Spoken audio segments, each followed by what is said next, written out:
नमस्कार दोस्तों, मैं वंदना नंदा आपके सामने प्रस्तुत करने जा रही हूँ वेब मॉरल स्टोरी की एक स्टोरी। बहुत पुराने समय की बात है कि एक ब्रह्मचारी थे। उन्होंने बहुत सारी विद्याओं का अध्ययन कर लिया था। अब उनको लगता था कि इतनी विद्याओं का अध्ययन तो कर लिया, लेकिन आत्म विद्या का अभी तक मैंने अध्ययन नहीं किया। अपने भीतर कभी नहीं देखा, झांका नहीं कि आत्म विद्या क्या होती है। उन्होंने एक ऋषि जी के आश्रम का नाम सुना था कि वो ऋषि जी आत्म विद्या की बहुत अच्छी शिक्षा देते हैं। तो ये वहां पहुंच गए और उनसे विनती करी कि मुझे अपना शिष्य स्वीकार करें।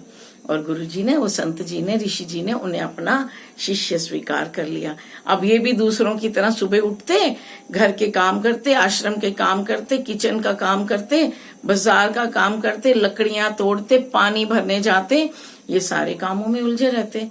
बहुत दिन बीत गए। गुस्सा आने लगा अंदर से, मेरी शिक्षा कब शुरू होगी?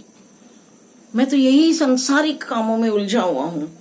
मैंने इतनी शिक्षा ली कि मैं इसलिए शिक्षा ली हूँ कि मैं ये संसारिक कामों में उलझा ही रहूं। तो उनको गुस्सा आ रहा था। तो इतनी देर गुरु जी की आवाज आई, ये घड़ा उठाओ और नदी से पानी लेके आओ। कुछ नहीं सोचा, गुस्से में उठाया गुस्से से और चले गए नदी पे। रेत के ऊपर घड़ा पटका और बैठ गए। घड़े से आवाज आई, इतना गुस्सा क्यों दिखा रहे हो? इतना क्रोध क्यों? इतने उतावलापन क्यों? उसने कहा, और नहीं तो क्या, गुरुजी मुझे कुछ नहीं सिखा रहे। गुरुजी मुझे, मैं कितने दिन हो गए यहाँ आए हुए, गुरुजी ने मुझे स्टार्ट भी नहीं किया है। तो घड़े ने बोला कि सुनो, मैं एक पहले मिट्टी का ढेला था।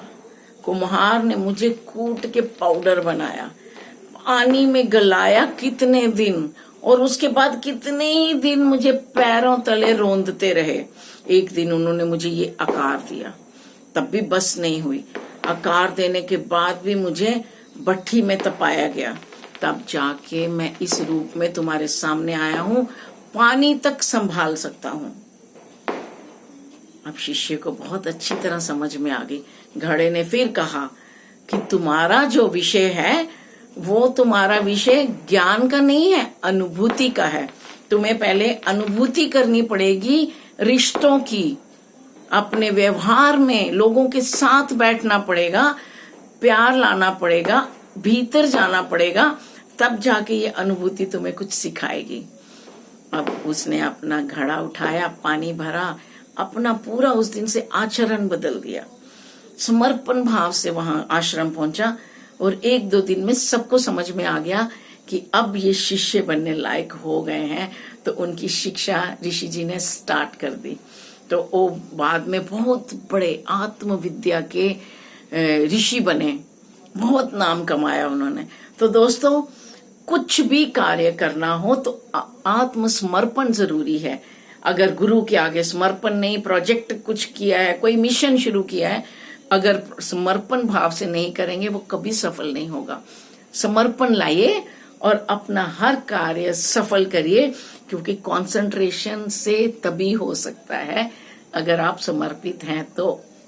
नमस्कार, जय हिंद।